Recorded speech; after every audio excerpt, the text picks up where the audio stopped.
Hello and welcome to interest.co.nz. I'm Gareth Vaughan with another of our double shot interviews, and I'm joined by Adam Feeley, who is the CEO of the Serious Fraud Office for another week or so at least. As everyone's probably heard by now, Adam is off shortly to become the CEO of the Queenstown Lakes District Council. So we thought we'd get him in one more time and have a chat about SFO issues before he moves on. Welcome, Adam. Thanks for joining us. Thanks, Gareth. Look, obviously, finance company investigations have been a big sort of dominant theme, at least to us and the public, of your tenure at the SFO. There's one big case that you're still investigating out there, which is Hanover, which has been running for nearly 2 years now, That's which right. is obviously a lot longer than any of the others. How far away is this one from a conclusion? When might we hear something? It's one of those deadlines which, for a whole variety of reasons, has moved. I certainly had hoped to complete it in my tenure. That won't be the case now, but obviously the fact that I had hoped to complete it should indicate we are very close to concluding it. Look, there's a whole range of reasons why it's taken as long as it has. It's an enormous case, a lot of parties to interview, a lot of things to analyse, and look, just the frustrations of something as simple as one of your people being on jury service or someone being needed to be interviewed who's out of the country for the next 3 months. You know, it all has a cumulative effect. We've done a lot of good work. I think whenever it comes to a conclusion, I think the public will have confidence that it's been a thorough and professional investigation, and will be confident that the right result is arrived at. So, do you think it's likely to be this year? I don't want to put that burden on the person who'll be the acting director, but it certainly could be, yeah. And what in particular has made it such a longer investigation than the other ones? I think, am I right in suggesting that South Canterbury Finance would have been the next longest one, and that was about 14 months? Well, actually, in point of fact, we just had a guilty plea a couple of weeks ago on a case which was 7 years old that I inherited. So, I don't mean the finance, but of the finance companies, yeah. no, absolutely. And look, that's a reflection of the size of the case and the complexity. When we first started Hanover, we looked at a wider number of transactions than we've ultimately focused on. So you spend some time on transactions which ultimately you decide not to pursue. You also develop what we call the theory of the case. If there is offending here, what is the offence? That's obviously a starting point with any case. And on occasions we've said, no, that particular offending would not fit what we see here, but another type of offending could. So that sets you off on another path. And again, as I say, volume of data, complexity of the transactions, inevitably adds up to quite some time. Can you tell us how many transactions you're looking at and what time period they're from? Look, they go over several years, and probably now not dissimilar to South Canterbury. I think from memory we charged on about 5 or 6 transactions. Those similar kind of number with Hanover that are our areas of principal interest. And look, obviously, as I mentioned, the finance company prosecutions have been a big thing during your tenure. We've seen obviously some guilty pleas and sentencing and people found guilty in some of the cases. I think the Capital and Merchant one, the directors in that one have received the longest sentence, 7.5 years. Obviously, Rob Patricevic and Rob Roos from Bridgecorp about 6.5 years. Are you comfortable with the sentences that have been handed out? I mean, do you think, given the thousands of investors and the hundreds of millions of dollars of money involved in these company collapses, that these sentences have been fair? It obviously depends who you ask. I mean, if you ask the investors in those finance companies, I doubt you'll get many votes in favour of fairness. If you compare those sentences to what they might have faced in the US or other jurisdictions, they seem very light. But within our sentencing regime, they are fair and appropriate. Indeed, we were delighted with the Capital and Merchant decision. We think it's not been a sexy case to the public. but in our world has probably been the most important case of the last 3 years. Some very important law came out of it. I think very good law in terms of how directors may be held liable in the future. And, even by US standards, 7.5 years is not a short sentence. So, as I say, fairness is in the eye of the beholder, but we are pleased with the outcomes we've had. And the offending in that case, is that the worst you've seen in any of the finance company cases? 175 million, not a single cent recovered. It's certainly up there. And obviously with the finance company prosecutions being a big theme of your tenure, what do you think will be the major theme of your successor's tenure? Well, one of the things we've tried to stress sort of post or in the transition out of finance companies, New Zealanders should not assume that fraud takes a holiday. So actually one of the challenges I think for my successor is to remind the public almost every day that fraud is an everyday problem, it's an ongoing problem. So that's the starting point.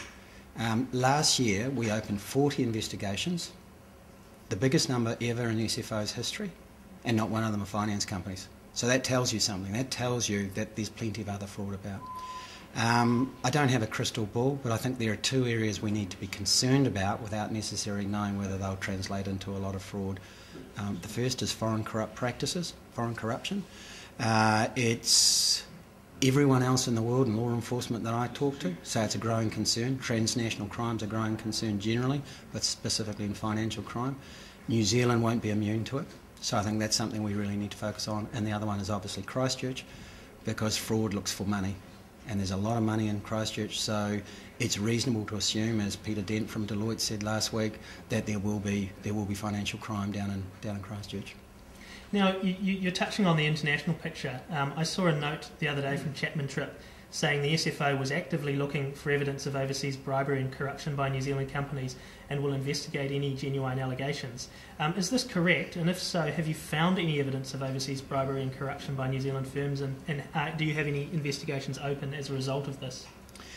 No, that statement, and I'm not quite sure how Chapman Tripp arrived at it, it's not completely correct, but there is some accuracy to it. The starting point is this. New Zealand, like every other signatory to the UN Convention Against Corruption, has obligations to have laws dealing with foreign corrupt practices and have operational responses to it. To date, New Zealand has never investigated, let alone prosecuted, any cases of foreign corruption. In other words, companies operating within New Zealand or New Zealand's companies operating overseas. Now, there are two ways you can respond to that. One is to say we haven't looked hard enough, the other is to say it's because there isn't any problem. I don't believe New Zealand's unique. I think New Zealand is by and large a very honest country, but I think we have corrupt practices, albeit on probably a lesser scale to some other countries. So we're doing two things. Firstly, we are working with Transparency International to develop an education program for companies operating overseas, to advise them that you're operating overseas now, other laws will apply to you, and if it's US law or UK law and you don't have to be in those jurisdictions for it to apply to you, here are some of the things you need to do in case one of your employees or one of your agents get involved with a corrupt practice, because it could have a devastating effect on those companies.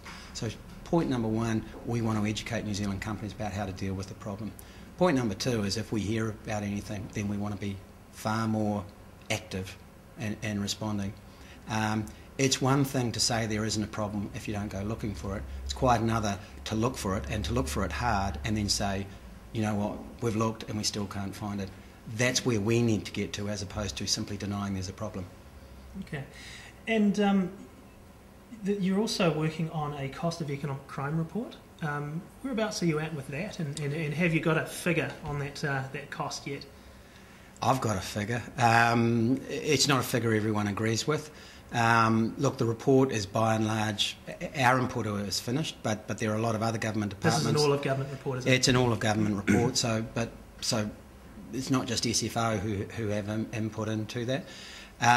There is debate around the figure, and I think actually that's really unfortunate because it distracts you from the real issue, which is the problem big or small?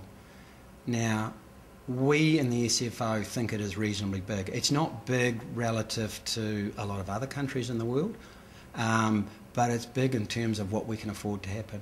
I mean, you know, the starting point is any financial crime is unacceptable because it takes money either out of government coffers or it takes money out of businesses that could otherwise invest it better.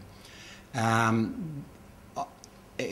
have always said that, as I say, the exact size of the number is less relevant than the scale of it, and unless we have got evidence to say we are a complete anomaly, then all the reports around the world for comparable countries in terms of their legal system, their reputations, etc., suggest that it's about this sort of percentage of GDP.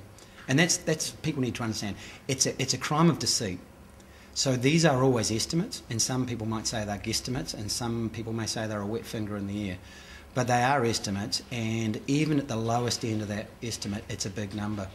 So it's about, A, getting some level of consensus that we do have a problem of some scale, and then B, figuring out how best to improve the quality of information we have about the scale of that problem, and then thirdly, figuring out an operational response and a policy response. So for me, the Cost of Economic Crime report is just an important catalyst for people to focus on how to improve the response to financial crime. A couple of questions out of that. What is the percentage of GDP that you've seen this figure at in comparable countries, and how soon are we in the public and media likely to see this report? Well, I'll answer your second question first. I don't know, because that time frame's not within my control. Is this coming out of? Ministry of Justice are coordinating that not just that project, but all the projects related to financial and organised crime. On the first question, in the UK, they have done a lot of work over about 5 years on this. Their first number from memory was about £7 billion per annum. As they've improved the quality of the information, perhaps paradoxically, the number has grown. They've done nothing different. The National Fraud Authority is saying we're not suddenly got a tsunami of financial crime, we just better understand the problem and have better information. That's now, from memory, £65 billion. And you can, I can't remember now the size of UK GDP, but you know it normally sits somewhere between, you know, I've seen ranges between 2 and 10% of GDP. So they're not small problems. You know, that's a big chunk of money which certainly could be better spent. And during your tenure at the SFO, it's become much more accessible to the media, the likes of us. Obviously, you're sitting here doing an interview with us, and I guess therefore the public. What's been your thinking behind making it more accessible? And do you think that this has been beneficial, or do you have any regrets about it? You know, some quarters of the media have criticised us for showboating, for talking about things publicly which shouldn't be talked about. Those are the same media people who a few years earlier were saying SFO is, you know, a black hole of information and it's not engaging with the public. So you can't win this debate, and that's the starting point. You just have to take a position and believe it's the right one. We believe that certainly engaging with the media on general issues of financial crime is a no-brainer. On particular cases, there is a balance to be struck, and it's not all about the company or the individuals under investigation. It's also about the public interest. There are guidelines for this from the Crown Law Office, and they talk about that balance. On the one hand, you do know what prejudices someone's right to a fair trial. On the other, the public need to see justice to be done. They have to have confidence that it's transparent. If the company's collapsed, there's probably very little risk associated with advising people what you're doing. Where the company still operates, there is certainly some risk, and we take more caution there. But where there is a legitimate reason for acknowledging an investigation, we do it. Now, it could be that the public already know about it. And in the recent case where we served warrants on a project site operated by Hawkins, it was common knowledge. The staff in question had told the media we had served warrants. We were not going to deny that, but we did not comment further. In other cases, we might talk about it more generally because there can actually be a lot of public interest in talking about it. For example, when we have told the media and the public that we're investigating it, we often get a lot of information. We've had whistleblowers come out of the woodwork when they know we're investigating. We've had investors come and tell us their stories. So you actually end up, or can end up, with a much better, a much more thorough investigation by the public being aware that it's going on. As I say, it's always a balance to be struck, and we will have as many critics as we have people who praise the process. Obviously, there'll be a lot of interest in who your successor is, which I think is going to be appointed by the State Services Commission. What sort of qualities or skills do you think this person will need? A very thick skin. Look, I think they will. They'll need to have the confidence of the business community, because the SFO relies enormously on the business community for its goodwill, information, cooperation. They will need to have or be able to build good relationships with the other agencies, regulators and law enforcement agencies in the public sector, and they will probably have to be pretty determined to keep pushing SFO's agenda, because we're a small agency, and to have any impact we've probably got to push a little bit harder than some other agencies. Do you think the SFO now has the budget it needs? Budget's a bit like that question of fairness. It's all relative. In Macau, their equivalent agency operates over a population of 500,000, has 300 people. Our Hong Kong equivalent has 1,000 people for a population double. In the UK, the SFO has 300 people, about 6 times what we have, and they took the same number of prosecutions last year. So I look at that and I go, relative to our resources, I think we're doing a pretty good job. Whether we need more resources is someone else's call. I think our role must always be to say we are doing the best job we can with the resources we've got. If people think there are areas that we need to deal with more, then probably the budget would need to reflect that. Well, thanks for that, Adam. That's Adam Feeley, who is the CEO of the SFO, shortly to relocate to Queenstown. And I'm Gareth Vaughan from interest.co.nz with another Double Shot interview.